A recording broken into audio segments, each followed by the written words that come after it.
times already, or saw us in Chicago last week. So yeah, I like where this group is headed. I like the pieces of it. I like how they've bonded together. Obviously, we're still in installation mode and haven't really divided guys off yet in terms of who's going to be in what spot when. That'll be coming. But like I said from the beginning, I like how this group competes. We scrimmaged Saturday. It came down to the last possession in every quarter that we did.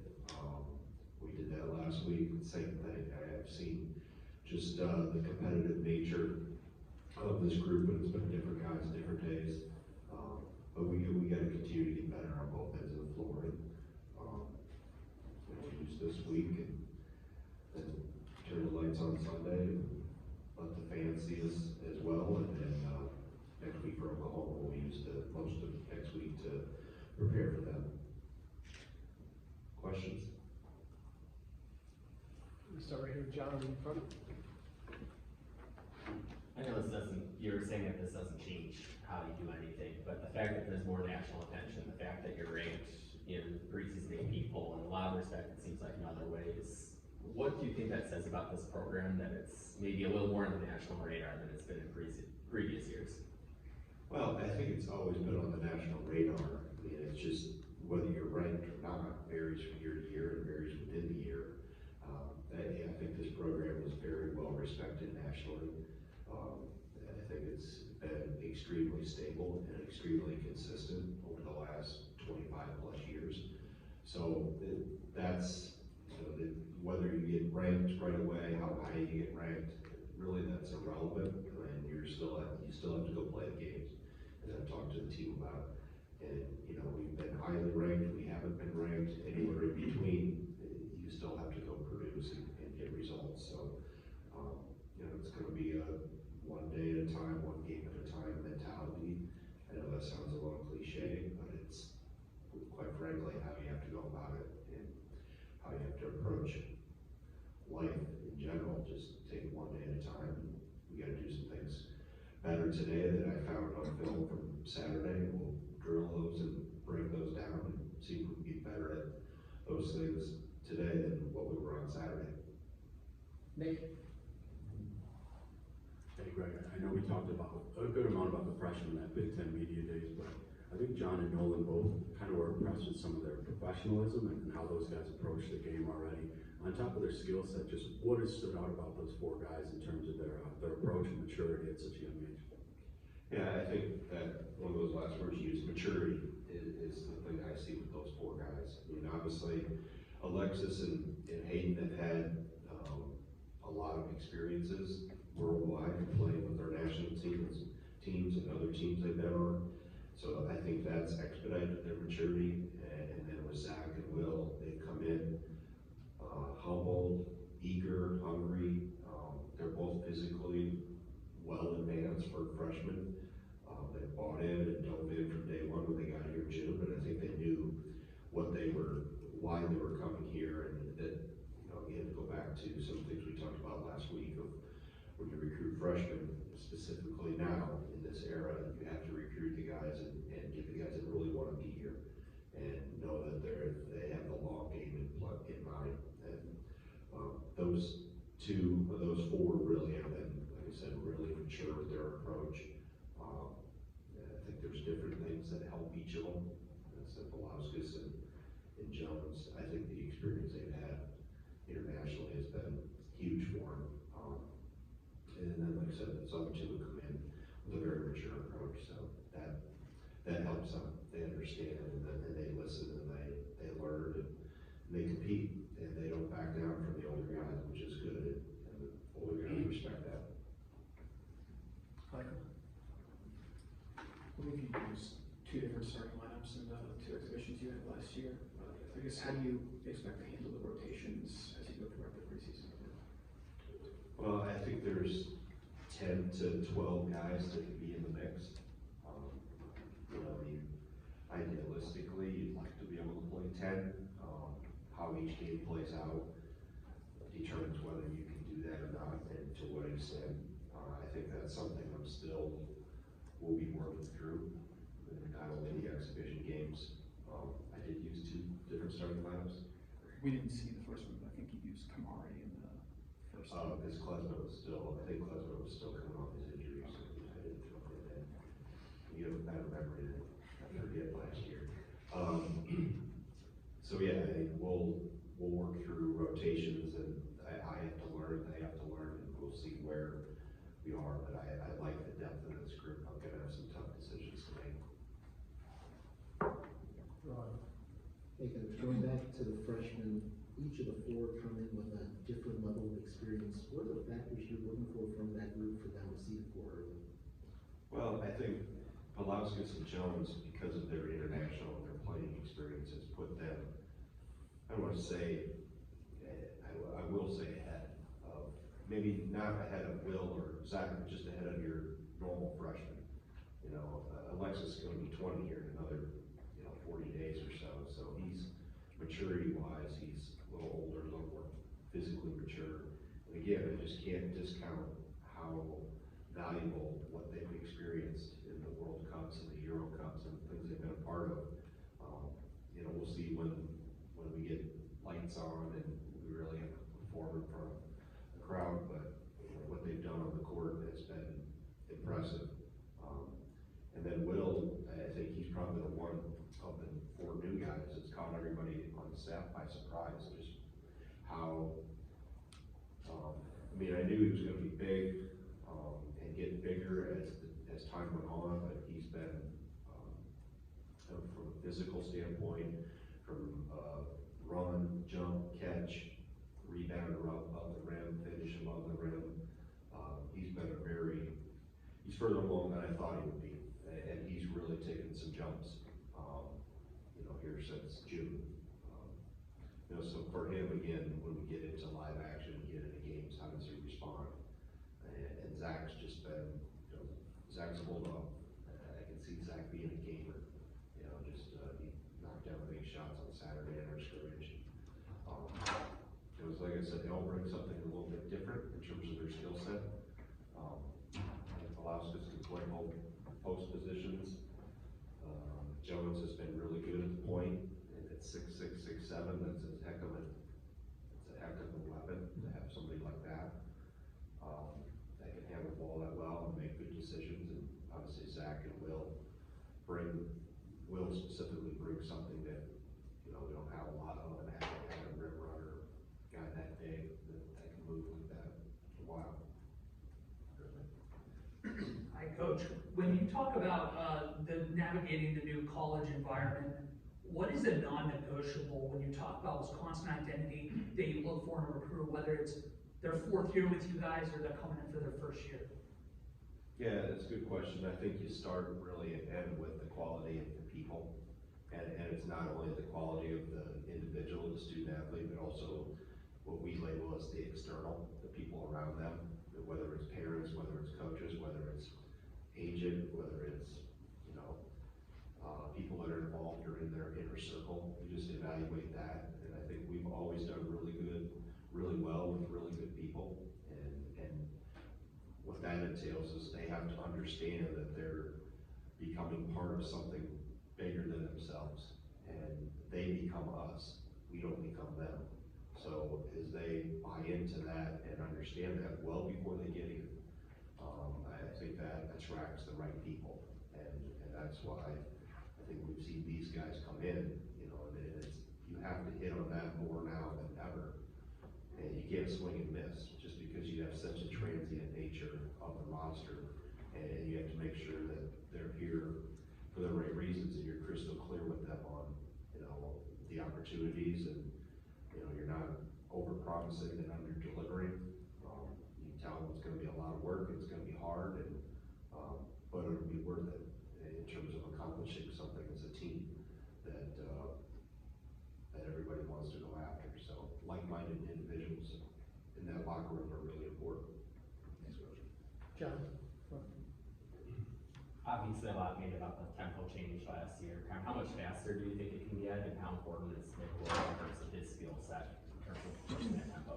Yeah, I know a lot gets made of it, I mean, we were efficient, we got to the free throw line a lot. This team has a different makeup, you know, there's not a John Tonje out there, but there's other people that have different skill sets, so I don't necessarily put a stopwatch on them and say, you know, it's about being efficient, and if you play faster in transition, Nick brings that element. I mean, Nick definitely has an extra gear, that we maybe we didn't have last year with as a point guard, so. But we've got to find that, you know, that happy medium there. There's gonna be, as I talked to him either Friday or Saturday, he's gotta know when he's on the interstate and when he's driving in a school zone, because you can't speed in a school zone because bad things happen, so. Just understanding, you know, when to and when not, and as a point guard, you have to have a change of pace. You know, they have to throw a curveball and a change up here or there. So that's, I think, something, and then the people that are around him, the bigs getting used to where he delivers the ball and how fast it comes at you, and get ready, because it's probably coming near your head. So just, and then the other guys running with him, and he's not the only one. I think JD pushes it pretty well, Zach pushes it pretty well, Aiden does a good job of seeing up the floor, so I'm more concerned with the efficiency than I am how fast it comes. Evan, Coach, you've seen a lot of guys in your profession, including some, you know, historic long tenured coaches getting out and, you know, deciding they don't want to navigate in this era. I've seen others jump to probably better NIL situations. You've been coaching 30 years now, the last 11 as head coach at Wisconsin, most of, you know, your years that have been with the Badgers. Just what kind of gets you going to continue to do this at the same program? The desire to compete, and I think still boils down to why you got in this profession 35 years ago. When I took my first junior high job, it was a matter of wanting to teach and help young people, and obviously they've become older since that group of 13-year-olds back in 1990, but still the favorite part of my day is when we walk in that practice court and the door's shut and we get to work and get to practice and teach and help guys get better. That's still and I would ask, you know, I'd hear head coaches when I was an assistant for those 23 years always say that was always their favorite part, and I could never figure out why they didn't say the game day, or why they didn't say all the bright lights and the TV and everything like that, and now I know. Now I understand why they said, because it takes you back to why you got in the profession. You know, you got in it to be in the gym and a love of the game and helping people compete, and yes, you wanna chase championships and win at the highest level, but it starts, the root of it starts with working with your team and seeing how you can get them to come together, how you can get them to buy in and see and believe and see what your vision is for them. I think that's ultimately the quest that each year brings. let's go, yeah, Mike. No one's put a lot of work into being able to guard fives and just put more weight on. I guess, what's your level of comfort in the depth behind him, that there's another player who's ready to play that could guard the same types of guys? Yeah, I think there's, 3 or 4 there that bring a variety of things. I think Pulauskas probably brings a combination of mobility and physicality. I think Gray brings a level of physicality and a little different, a little more nimble with his feet. Garlock brings tremendous size. And then Greppy, I think, in that it comes to a point where it's an extremely big physical individual, and I think they're still jockeying for position, so to speak, around that. But I think there's different combinations. They all have to get better, and I think that's, we'll continue to work on that always. But it's not always the guy guarding the big two that I know everything gets made about. A lot gets made about the matchups, Mike, but it's the other pieces around. Is our ball pressure good enough? Are we squeezing gaps? Are we digging? We'll actually do a post dig drill today. where we can squeeze and put pressure on a post player that's starting to maneuver. So there's a lot more that goes into it than just, you know, their big guy being our big guy. So there's other components too. There's some of it is an individual matchup, keeping the ball out of position, out of the post as much as possible, keeping someone off the glass as much as possible. But the other four pieces around that individual are really important to make sure that guy's effective. So go on with Pablo. Coach, when it comes to tournament success, it feels like it's one of the most valuable things in college basketball. After the year that you guys had last year, how did you reflect on the end of the season and how do you kind of move forward from that? Yeah, I mean, it comes to a crashing halt, right? I mean, you have a last second shot that you don't convert on and you got home. So it's, college basketball, I think, has the most, because, you know, it gets its March Madness name, rightfully so.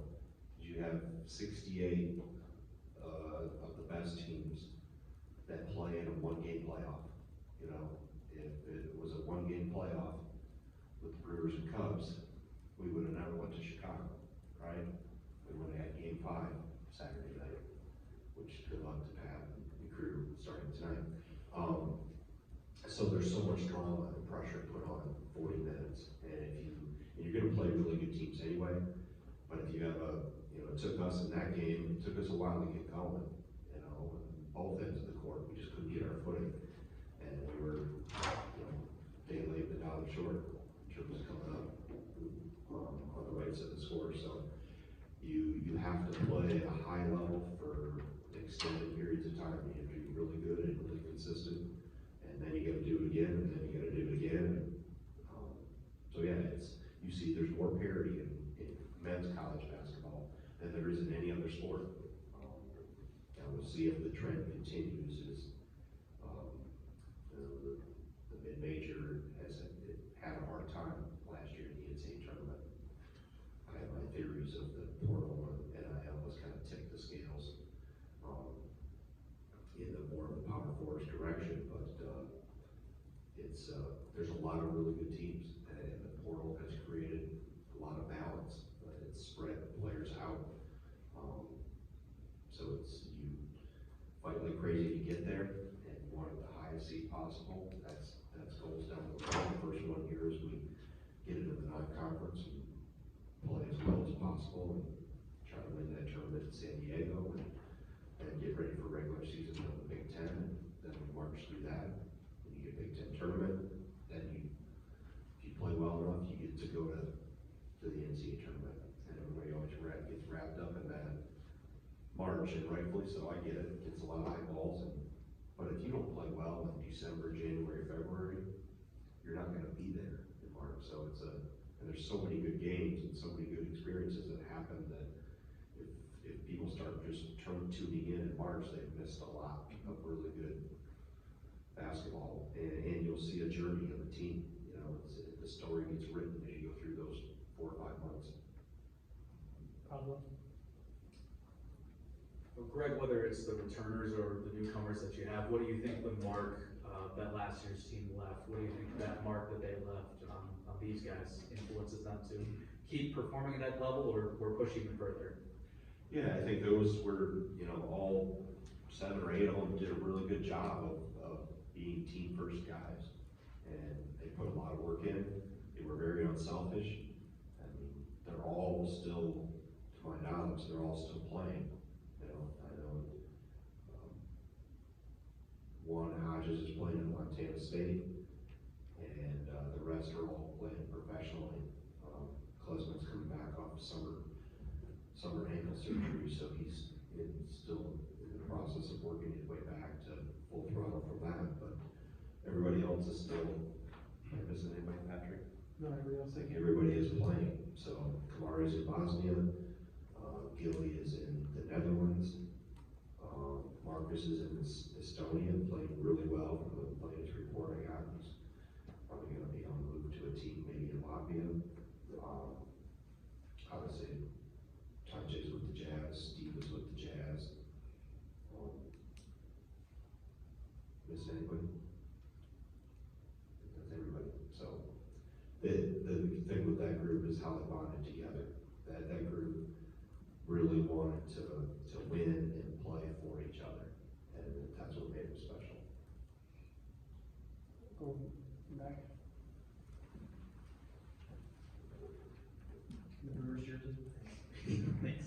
Greg, I wanted to ask about your tournament coming up in November a little bit, just the evolution of MTEs now that the Players Era Festival has kind of disrupted a lot of it. You know, the Atlantis Field, the Maui Field tournaments you played in recently, and Kansas was gonna play with you all in San Diego, but is now playing the Players Era. Right. I kind of just wonder what you either envision the future of that, you know, those MTEs in that time of year is going to be, or what you would like it to look like. It's changed immensely overnight, quickly, as you've seen.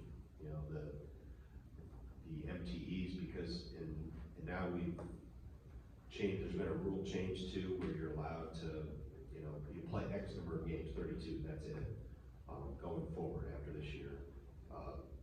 So you don't have to be in an MTE to get extra games. That was always the advantage of being in an MTE, was you would get an extra game or two. And obviously you'd see great competition, but the neutral site games have really become prevalent.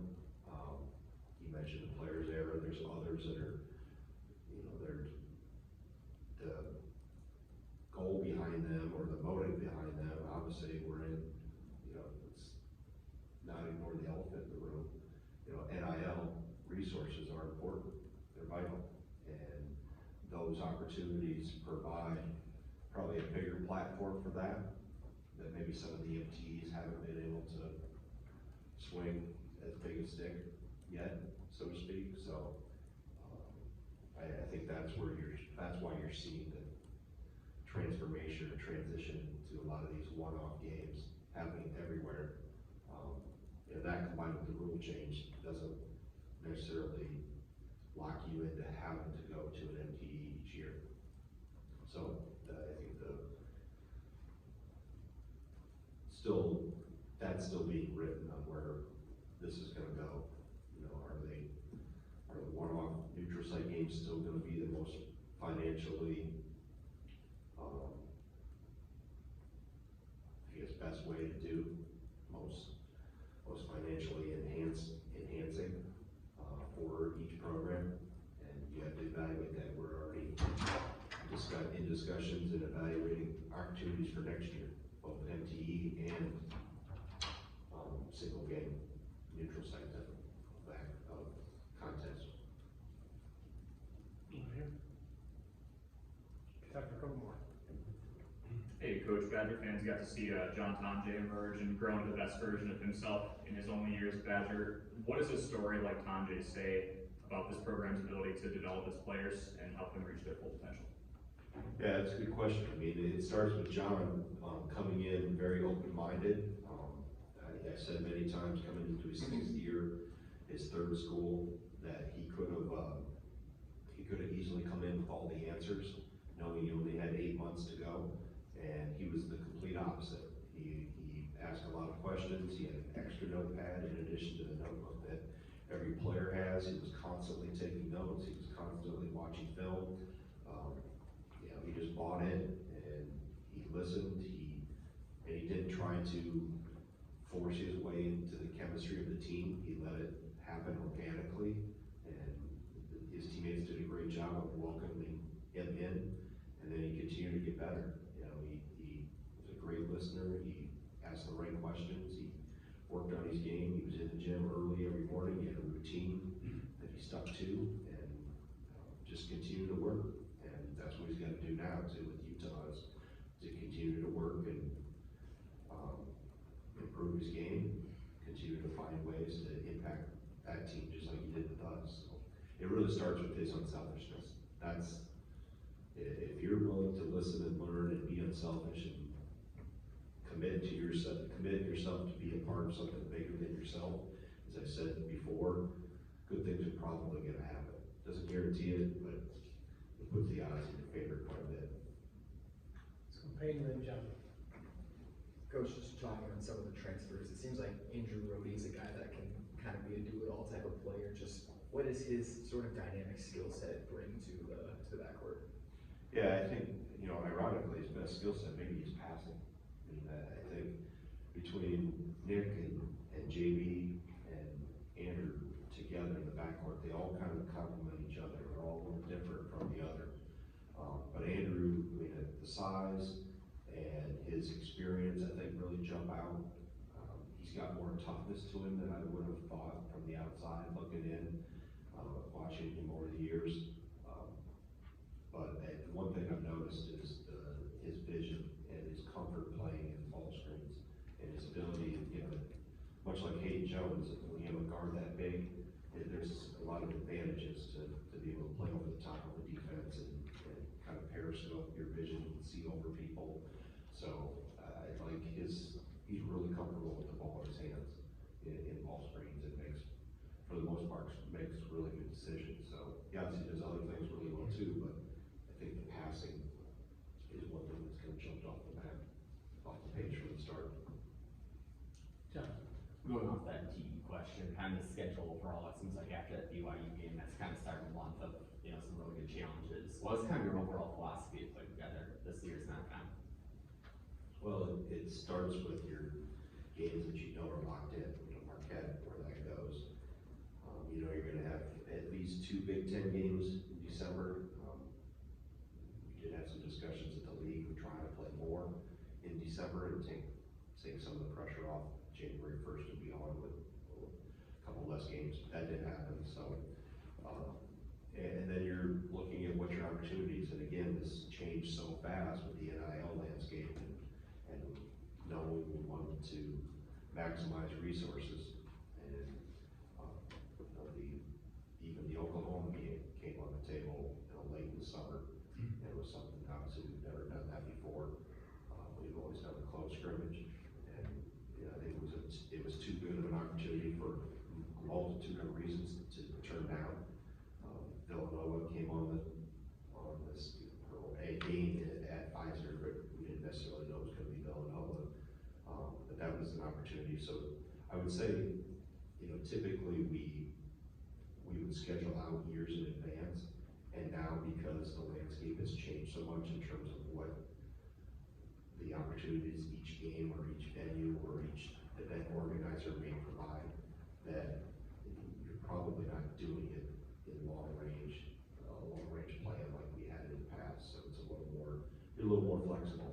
You want to stay flexible and not lock in unnecessary games too early, knowing that there's probably some other bigger opportunity looming out there. Thank you, Coach. Quick